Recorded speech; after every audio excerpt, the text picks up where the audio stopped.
정권인 어느덧 임기 5년 중 4년의 세월을 보내고 이제 마지막 1년만 남기게 되는 것 같습니다.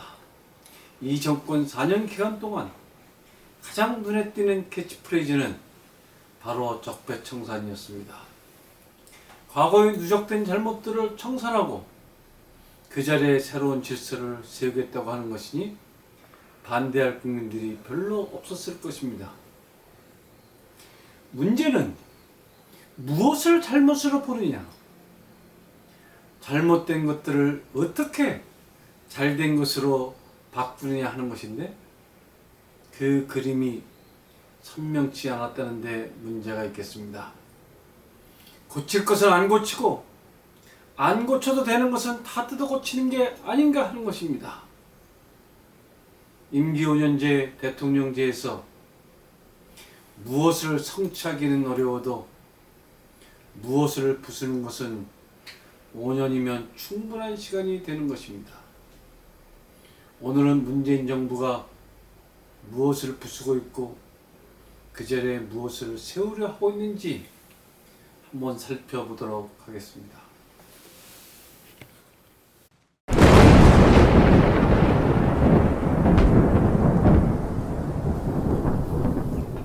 가장 먼저 눈에 띄는 것은 국가 예산과 국가 부채가 눈덩이처럼 불어났다는 사실입니다.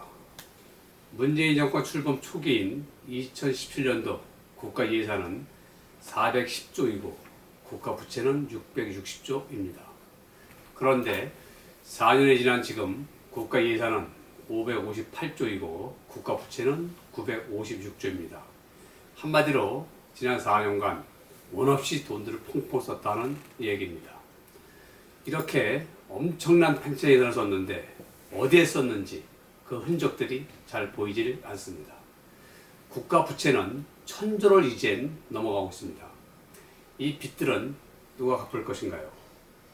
여기에 이미 1800조가 되는 가계부채가 있고 기업부채도 2000조 가까이 있으니 이 천문학적인 빚들은 어찌해야 할까요? 개인이나 나라나 이래가지고 과연 유지가 될 수 있겠습니까? 기성세대가 빚 잔뜩 지어놓고 지금 태어나는 어린 아가들에게 앞으로 갚으라 할 테니 이렇게 무책임한 어른들이 과연 지구상에 있겠습니까? 문재인 정권 4년 동안에 갑자기 무너져버린 두 번째 분야는 전통적인 한미일 삼각 동맹체제입니다. 우리나라는 이 동맹체제를 통하여 세계 경제 통상 무역국가로 성장할 수 있었습니다. 풀 한 폭이 제대로 없던 나라가 세계 7대 무역 강국이 될 수 있었던 배경에는 전후 세계 질서 속에서 한미일 동맹체제를 구축했던 것이 결정적 역할을 했음을 잊어서는 안 되는 것입니다.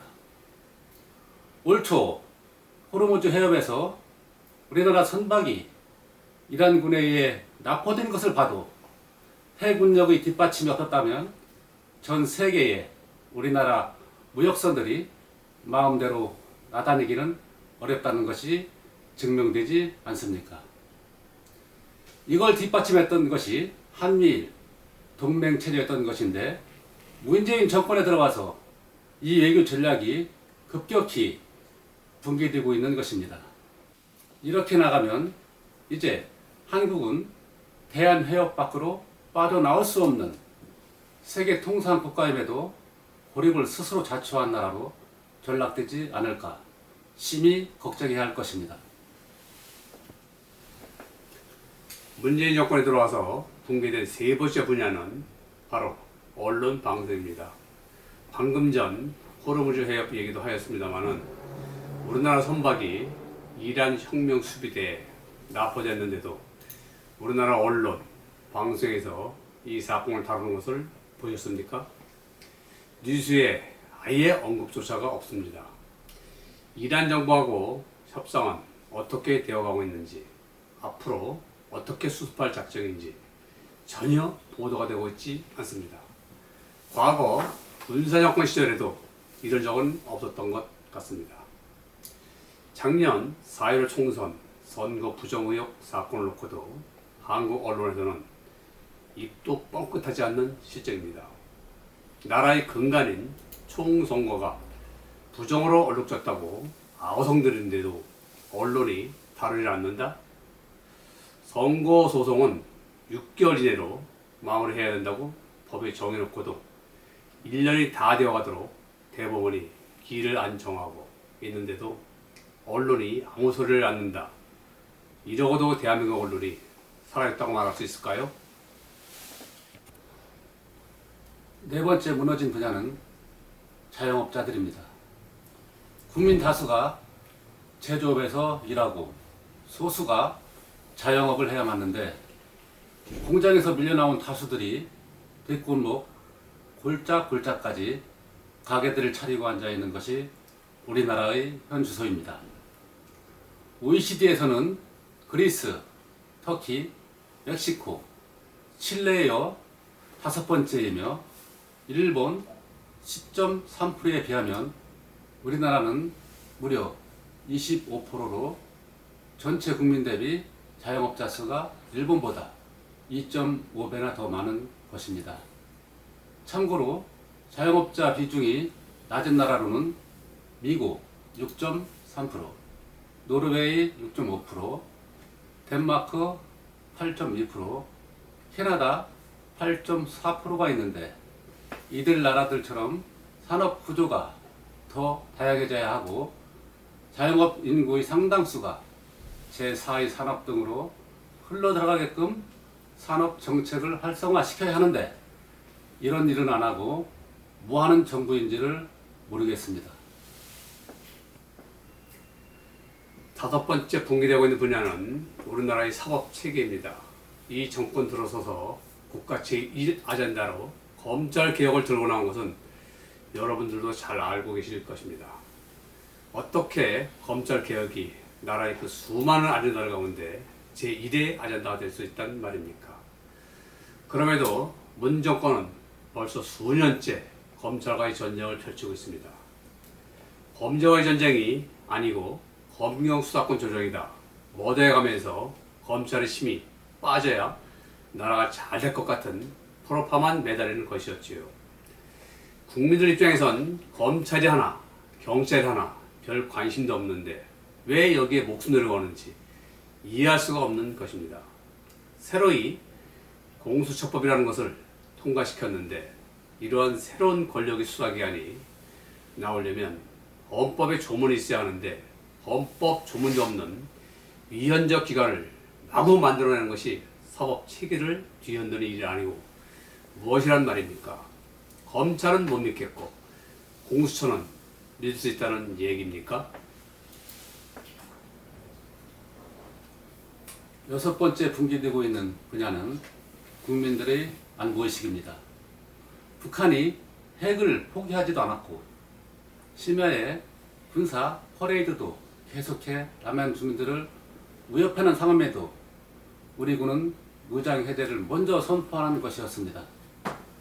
평화 체제는 만약을 대비해서라도 군이 두 눈을 부릅뜨고 있을 때 오는 것이지 군마저 무장 해제해 버리면 비상시는 어떻게 한단 말입니까?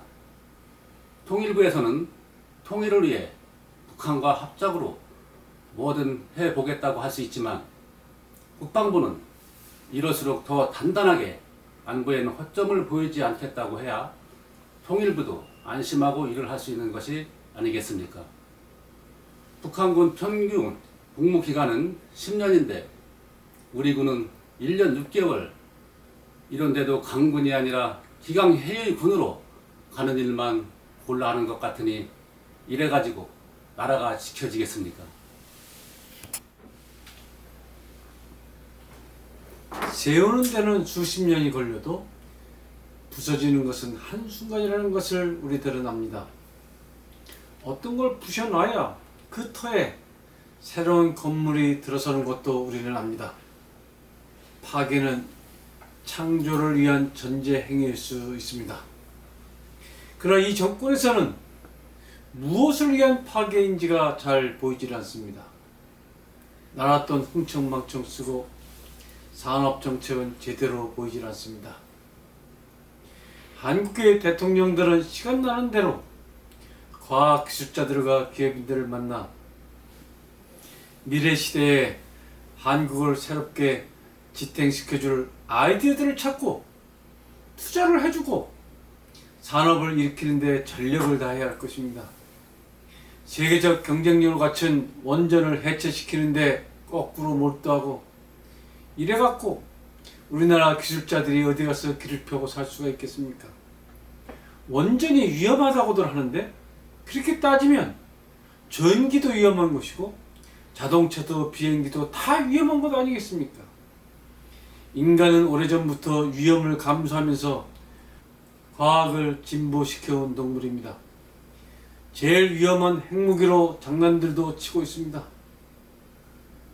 핵 갖고 장난치는 일 하지 말고 핵을 평화적으로 사용하는데 전력해야 하지 않겠습니까? 오늘은 여기까지 하겠습니다. 여러분 좋으셨다면 구독과 좋아요, 응원 댓글 3종 세트 꼭 부탁드리겠습니다.